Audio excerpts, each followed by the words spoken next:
la pochette d'album créée par Hashim Baou pour Sony en 2015, à gauche, ressemble étrangement à l'affiche officielle 2018 du prochain Star Wars. Montage, Sony, Walt Disney Company. France. Hashim Baou a remarqué des similitudes entre les visuels de pochette de CD qu'il a réalisé pour Sony en 2015 et les affiches du film de science-fiction. Sur Facebook, l'artiste accuse la société de production américaine. Un nouveau bad buzz pour le film qui fait déjà couler beaucoup d'encre. Le nouvel épisode de la série Star Wars cause décidément beaucoup de soucis à Disney.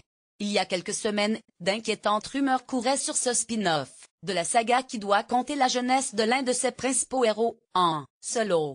Selon une source proche de la production, l'aventure risquait de tourner à un échec critique et peut-être commercial tant le film signé par Ron Howard serait mauvais. Lire. Aussi, spin-off sur Han Solo, la firme Disney se prépare au pire sans attendre la sortie du film, prévue le 23 mai, une nouvelle polémique est née. Peu après avoir dévoilé la bande-annonce de son prochain film sur l'univers de Star Wars, Disney a présenté les nouvelles affiches du long-métrage. Mais le département marketing a alors été pointé du doigt. Dans un post Facebook, Hashim Baou, un graphiste français, a reproché à la société de production Lucasfilm et à Disney, la maison mère, d'avoir plagié son travail. Le jeune artiste avait réalisé les visuels d'une série de compilations en CD de plusieurs genres musicaux, funk, jazz, électro-funk, show, etc., pour Sony Music France en 2015. Lire aussi moins, Solo, à Star Wars Story, embauché par l'Empire dans un premier trailer sur les réseaux sociaux, le graphiste a réalisé un montage où il compare les posters de Solo, à Star Wars Story à ses propres créations. Les accusations de plagiat sont monnaie courante. Concernant les œuvres à gros budget, Jean-Pierre Jeunet a par exemple accusé Guillermo del Toro d'avoir copié-collé des scènes de ses films dans la forme de l'eau. Cette fois, il est question de couleur et de graphisme et il est vrai que les ressemblances sont troublantes.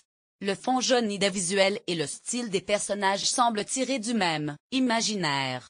Je suis flatté que la qualité de mon travail soit reconnue, mais c'est quand même de la contrefaçon pure et simple, on ne m'a pas demandé mon autorisation, je souhaite être crédité et rémunéré pour ce travail que j'ai effectué pour Sony, a écrit l'illustrateur avant de remercier l'ensemble de ses collègues qui ont collaboré avec lui sur les pochettes de disques.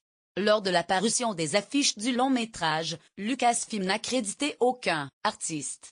Les seules déclarations faites au sujet des visuels sont qu'ils mêlent une touche occidentale, classique à des éléments modernes de design, pour des images amusantes et audacieuses.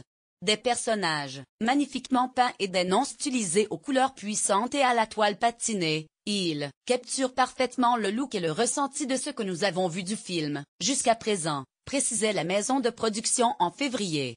Plagiat ou inspiration? Le deuxième spin-off de Star Wars n'est toujours pas sorti qu'il est déjà au cœur de plusieurs polémiques. En plein tournage, Ron Howard a ainsi remplacé Chris Millet et Phil Lord, la réalisation. D'autres rumeurs courent sur le fait que l'acteur Alden Ehrenreich, qui incarne Han Solo jeune, aurait eu recours à un coach en raison de son faible niveau de jeu. Pour le moment, ni Disney ni Lucasfilm n'ont réagi malgré les demandes d'explications de nombreux internautes. Il ne reste plus qu'à espérer qu'aucune autre controverse n'empêche la sortie du film prévu le 23 mai 2018 en France.